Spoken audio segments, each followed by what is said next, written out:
everyone, or in Tagalog, magandang umaga sa inyong lahat. Can you say magandang umaga? Magandang umaga! Wow, that's great.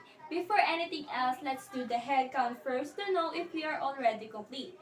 1, 2, 25, 30. Nice, we are ready to go. By the way, allow me to introduce myself, S to the O to the FIA. My name is Sophia, but you can call me Ate Pia instead, and I will be your tour guide for today's trip. And I would like you all to meet a guy who's seated on the driver's seat, our coach captain, Kuya Anthony. Do you want to say magandang umaga to him? Magandang umaga! Nice! Kuya Anthony is a licensed and professional bus driver for almost 10 years. So I assure you that he will take us to our destinations safe and sound. And on behalf of Halabira Travel and Tours, we are grateful to accompany you for the rest of the day. And while we are on our way to Manila, may I remind everyone about our safety precautions that we must keep in mind throughout the day so that our field trip will be smooth flowing and hassle-free. First is to avoid standing or walking inside the bus while it is moving. Second is the precautionary measures. Always remember the word safer. S is to synchronize your time to my time so no one will be left behind. Time check, it's already 8:30 in the morning. The next letter is the letter A. Always wear your face mask and have an alcohol with you to ensure your safety against the virus. Letter F is to frequently check your belongings and never leave them unattended.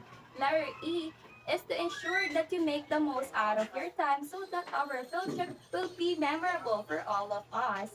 And the last letter is the letter R. Remember that our bus number is 22. Our bus number is 22. Additional reminders, if you hear me whistle once like this, it means we only have 10 minutes remaining to roam around the vicinity. And if you hear me whistle twice like this,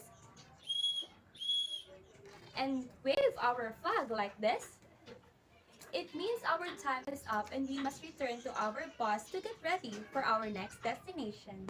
We are now heading to the nation's capital city, the center of the industrial development, where our history and heritage is. Welcome to the Pearl of Orient, Manila, Philippines.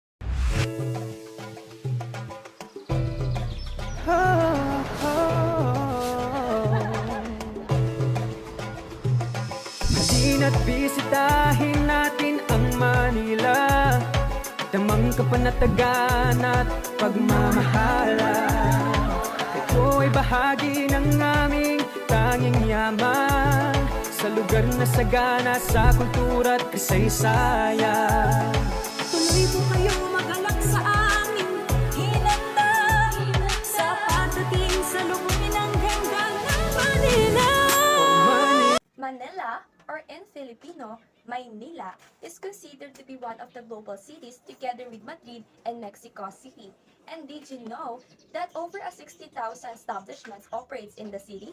That is why it is a major sector for commerce, finance, retailing, transportation, tourism, and many more.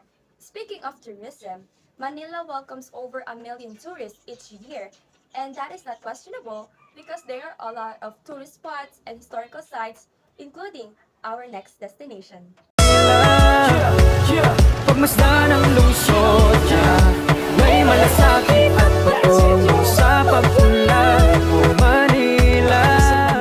We are now heading to one of the oldest districts in Manila, the Walled City, where the time turned counterclockwise. Welcome to Intramuros, Manila.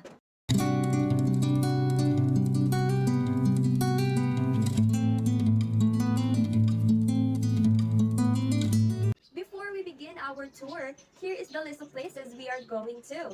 First, we will go to the premier church in the Philippines, which is the Manila Cathedral. And by 11:30 a.m., we will go to Ilustrado restaurant to have a lunch and to taste the Filipino-Spanish cuisine inspired by colonial time. And after that, we will go to our last destination, the Baluarte de San Diego. Are you guys ready? Let's go!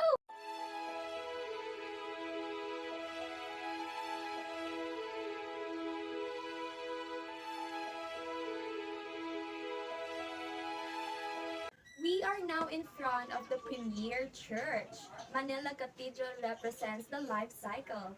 Its rich history references the trials and timeless that calls for dynamic continuance. Though because of the incidents happened in the past, the beauty of the present cathedral reflects the details of architectural finesse and fidelity to its old form, glory, and grandeur that have always been a distinguishing marks of the church.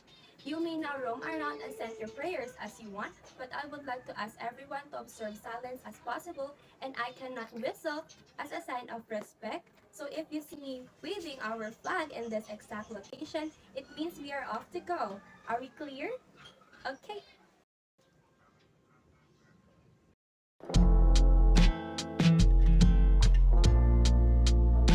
We are now here in the Ilustrado's restaurant. I can hear your stomachs growling, but if you have any allergies, please raise it to me to avoid allergic reactions. So now let's eat our hearts out. Let's go. Are the foods great? Did you enjoy it? Nice. We are now moving on to our last destination. Hold on tightly as we head back in time. Welcome to Baluarte, de San Diego.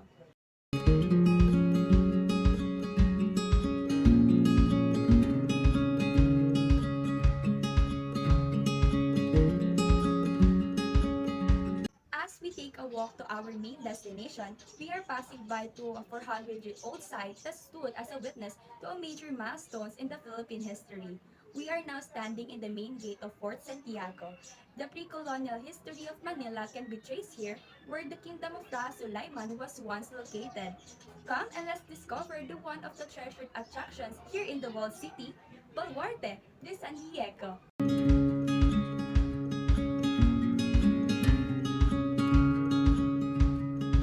Baluarte de San Diego was here to protect Manila and its bayside. This is a circular watchtower that stood and was built with adobe. This fort is one of the oldest stone fortification here in the walled city. The Baluarte was damaged and breached by the British forces in 1762 during the Seven Years' War, and it was renovated when the Spanish ruled the country once again. But unfortunately, it was destroyed for the second time because of the 1873 earthquake. So, during the American rule, they covered it with earth and proven beneficial because it became a shield-like structure from the destruction in World War II. In 1979, the Intramuros administration excavated and exposed the tower after being hidden for a decade. And in 1992, it restored and repurposed. It became a public park that is open for everyone. The nasty history lies beneath are never been forgotten as it is part of our history. But it proves that as years pass by, the horrible incidents happened in the past, replaced by the laughter and new beginnings. I will give you a sort of time to roam around the vicinity and take a pictures. So enjoy everybody!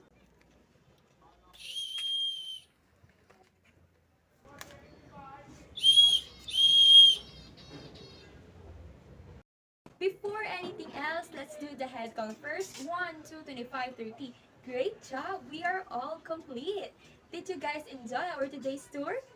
I am glad you did! Whew. We call it a day and I know you are all guys exhausted, but I guess you learned a lot and enjoy, right? Remember, this is the only end of our tour, but it is the beginning of your own legacy. And the historical tour is one of the ways to discover our untold and silent story that is waiting for us to discover and reveal. And on behalf of Halabira Chapel and Tours, we are grateful to accompany you. Thank you, everyone!